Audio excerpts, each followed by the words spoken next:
Oke.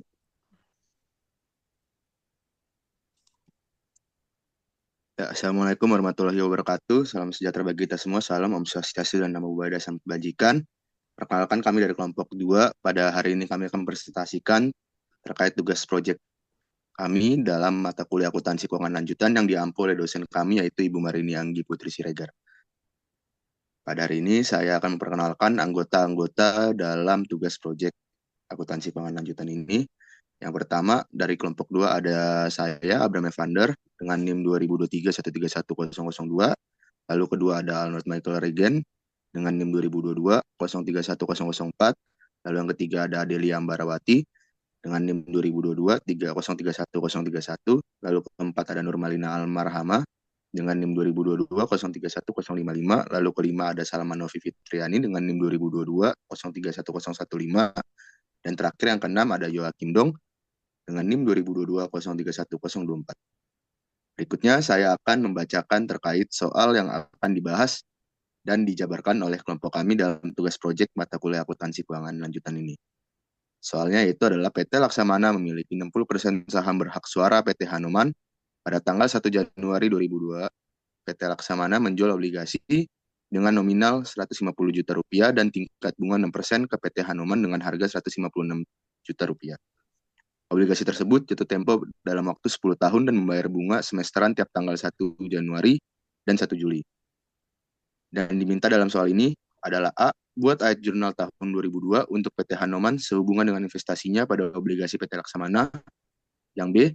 Buat ayat jurnal tahun 2002 untuk PT Laksamana sehubungan dengan obligasinya. Dan yang C.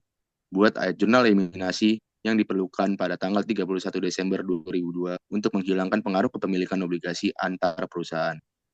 Terkait bahasan dari soal yang saya bacakan akan dijelaskan lebih lanjut oleh rekan saya yaitu Arnold McCarrigan. Dipersilakan. Oke, terima kasih, Bram.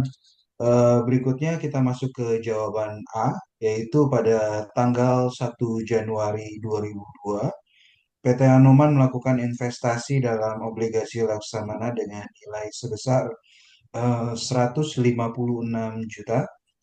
Transaksi ini dicatat dengan mendebit akun investasi pada obligasi dan mengkredit akun kas dengan jumlah yang sama, mencerminkan pengeluaran kas untuk investasi tersebut. Lalu selanjutnya pada 1 Juli 2002, PT Hanuman menerima pendapatan bunga dari investasi obligasi tersebut. Dalam transaksi ini, kas bertambah sebesar 4.500.000, di mana pendapatan bunga juga dicatat sebesar 4.200.000, dan mengurangi nilai investasi pada obligasi sebesar 300.000. Ini menunjukkan bahwa perusahaan tidak hanya mendapatkan kas, tapi juga mencatat pendapatan yang dihasilkan dari investasi. Jawaban berikutnya akan diteruskan oleh rekan saya Adele, silakan. Baik, terima kasih. Selanjutnya, pada tanggal 31 Desember 2002, perusahaan mencatat piutang bunga yang belum diterima sebesar Rp4.500.000. Pada saat yang sama, pendapatan bunga kembali dicatat sebesar Rp4.200.000 dan nilai investasi pada obligasi mengalami penyesuaian dengan pengurangan sebesar Rp300.000. Hal ini menunjukkan bahwa perusahaan terus memantau dan mencatat semua pendapatan yang dihasilkan dari investasi obligasi. Untuk yang berikutnya, jawaban B, ayat jurnal yang dicatat PT Laksamana pada 1 Januari 2002, PT Laksamana mencatat penerimaan kas sebesar Rp156 juta dari penerbitan obligasi. Dalam transaksi ini, akun kas didebit dan akun utang obligasi dikredit sebesar Rp150 juta, mencerminkan kewajiban perusahaan untuk membayar kembali jumlah tersebut di masa depan. Selain itu, terdapat premi obligasi sebesar Rp6 juta yang juga dicatat sebagai kredit, menunjukkan bahwa obligasi diterbitkan di atas nilai nominalnya. Untuk yang berikutnya akan dibacakan oleh rekan saya, Nurmalina. Baik, terima kasih Adele.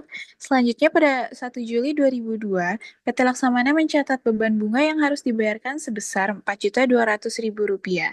Dalam pencatatan ini, akun beban bunga didebit untuk mencerminkan pengeluaran, sementara akun premi obligasi didebit sebesar Rp300.000 untuk mengurangi nilai premi yang ada. Kas berkurang sebesar Rp4.500.000, mencerminkan pembayaran bunga kepada pemegang obligasi.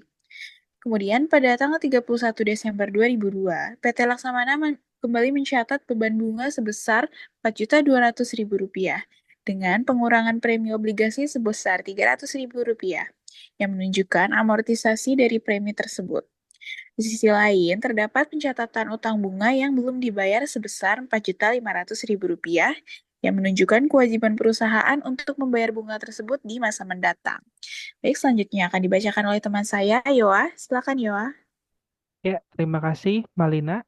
Selanjutnya mengenai jurnal eliminasi pada tanggal 31 Desember 2002, yaitu mengenai eliminasi utang obligasi antar perusahaan, yaitu perusahaan PT Hanoman dan PT Laksamana. Jurnal eliminasi pertama ini akan dicatat oleh PT Hanoman sebagai berikut. Yang pertama itu akan ada utang obligasi pada sisi debit senilai Rp150 juta. Yang kedua, ada premi utang obligasi senilai Rp5.400.000. Ini dituju untuk menghapus kewajiban yang timbul dari penerbitan obligasi oleh PT Laksamana kepada PT Hanoman. Selanjutnya, ada pendapatan bunga sebesar Rp8.400.000 untuk menghilangkan pendapatan yang diakui oleh PT Hanoman dari investasi obligasinya. Sedangkan pada sisi kredit akan timbul akun investasi pada obligasi PT Laksamana sebesar Rp155.400.000 yang untuk menghapus nilai investasi yang dicatat oleh PT Hanoman. Yang terakhir ada beban bunga sebesar Rp8.400.000 untuk menghapus beban bunga yang diakui oleh PT Laksamana.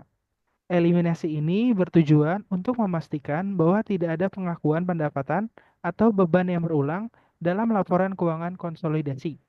Untuk eliminasi kedua akan dibantu terangkan oleh Salman Novi. Terima kasih Yowa untuk penjelasan mengenai jurnal eliminasi yang pertama. Kemudian saya akan menjelaskan jurnal eliminasi yang kedua, yang dimana jurnal ini berfokus pada piutang dan utang bunga antar perusahaan.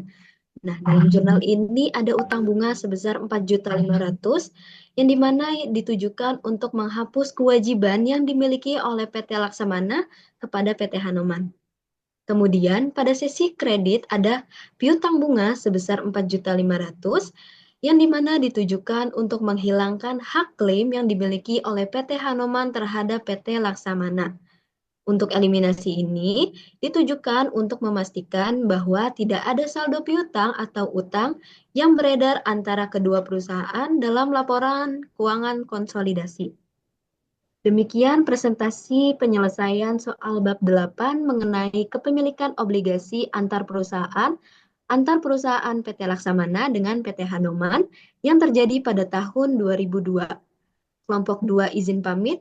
Terima kasih. Wassalamualaikum warahmatullahi wabarakatuh.